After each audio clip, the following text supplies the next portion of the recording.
is the Justice Department urging other former White House officials or high-ranking intelligence officials to go back protectively to review their own files just out of precaution to see if they may accidentally have retained any material? So I'm not going to be able to talk about the latter question. Are you concerned that the system for accounting for classified information in the executive branch may be broken? Obviously, I can't comment on any specific investigation. Yes, that was both the Attorney General and the FBI Director dodging questions on the classified documents probe. Who has what? The National Archive telling former presidents and vice presidents to search for any classified documents that they may have inadvertently taken. The National Archive Special Counsel also commenting and committing to meet with the House Oversight Committee next week. Joining us right now to walk us all through it is Florida Congressman, member of the House Foreign Affairs Committee, Cory Mills. Congressman, it's good to see you. Thanks very much for being here. So where does this go now? What's your take on this document scandal and what we are really searching for? Do we know what these documents are? Well, I'll tell you, Maria, we don't know exactly what these documents are. And in fact, Joe Biden has actually even been told by his lawyers to not ask what these documents are, so that he has plausible deniability of some sort.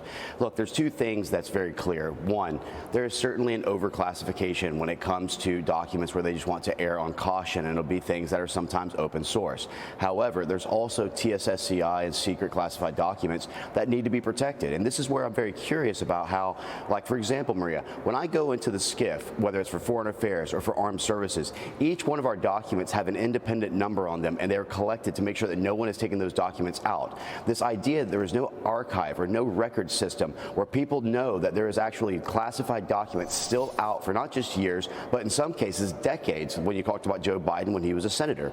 So, you know, this is really scary whenever you've got someone like Hunter Biden, or you've got these documents which are just, you know, strategically placed in a misfiling, as he claims, in his garage. You know, these are things that could actually expose not just individual agents, but operations. Could talk about classified information from regards to trade, to commerce, to national security issues. And so it's really, really irresponsible and feckless that they're trying to say that this is just kind of a misplacement, if you will. Yeah, but what are you going to do about it? I mean, you're an elected official. Now you're on the Foreign Affairs Committee. You've got 5 unsecured places where Joe Biden had classified documents. Well, Maria, I would say we have 5 places for unclassified or classified documents that we know of so far. These keep coming up. Look, the bottom line is that James Comer from the oversight, as well as for Jim Jordan there in the judiciary, need to certainly have some type of a subpoena or investigation or inquiry into how these documents continue to be misplaced. I mean, this is something that just cannot continue to go on. It puts our agents, it puts our country, and it puts other people at risk. And this is just, again, completely irresponsible on the president's behalf. Yeah, well, let me ask you about Adam Schiff now. He's announcing a Senate run. He wants to take Dianne Feinstein's California seat. He went on TikTok to vent about Speaker McCarthy taking him off of the House Intel Committee.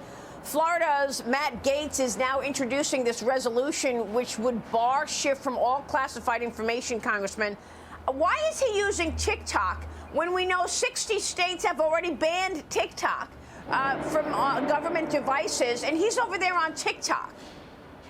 Well, it's not surprising, is it? The Democrats have continued to, protect when it comes to China, and meanwhile don't care to try and protect when it comes to America. We saw them recently in some of our votes, like the Strategic Petroleum Reserve vote that would prevent President Joe Biden from selling our SPR, our SPRO, to the Chinese. And you had people actually arguing on the behalf of the Chinese to say, well, this doesn't really stop anything. Adam Swalwell, as well as for Eric Schiff, these are people who should have been removed from their committees. One, they violated their sacred oath. They try to talk about there was a Russian collusion out of a committee they know that cannot be verified because of its classified nature. They know for a fact that they couldn't even qualify when it comes to Swalwell for a private security clearance. I held a TS while I was in the private sector as well. So these are people who should be removed, and now they're utilizing it as if they're somehow vilified or victimized, and meanwhile he's just trying to fundraise off of it. Look, I'm glad that he's off. I'm glad that Ilhan Omar will be voted off of Foreign Affairs. We must protect our committees. We must protect our country. Well, I mean, is the Senate going to go for this pencil resolution? Eric Swalwell and Adam Schiff clearly have exhibited an irresponsible way about information with all of the leaks, Congressman. So is this pencil resolution going anywhere? Well, I'm not sure, and that's really going to be up to the Senate at the end of the day. The House is continuing to do its job. We're trying to push things. I talked to Senator Rick Scott yesterday. He's definitely wanting to try and push things. But like you said, Maria, you're talking about a guy, Eric Swalwell, who the FBI came and briefed both Speaker McCarthy and back then Speaker Pelosi on their concerns for him to be on there. So this is not about political partisanship. This is about protecting the integrity of the committees. This is about protecting the American people and national security issues. Yeah. Oh, I remember Adam Schiff with all of his lies about Russia collusion, and he had to know the truth. And the Hunter Biden laptop, Maria. Yeah, but at the time of the Russia collusion lies, he had to know otherwise because he was the chairman of the committee. But, Congressman, I want to get your take on this unique gift that you are giving your fellow House Republicans. You handed out Florida-manufactured grenades branded with the GOP logo. With a letter explaining that they were first developed for the Vietnam War, making it clear that the grenades are not active. What's this about? So it's very customary for whenever people are coming in to give gifts either to steering committee or other GOP members in the freshman class, just kind of talk about something from their state or something that represents their background or maybe the committees they're on. You know, for me, example, these were all made in Florida. I'm a military combat veteran, Bronze Star recipient, and I sit not just on the House Foreign Affairs, but also the House Armed Services Committee. So I think that what they're really upset about is that I didn't actually give them one of these gifts. I've offered Congressman Ted Lieu, who seemed to have an issue with it, to make him one. Unfortunately, I can't put House majority on the back like I did for everyone else for obvious reasons.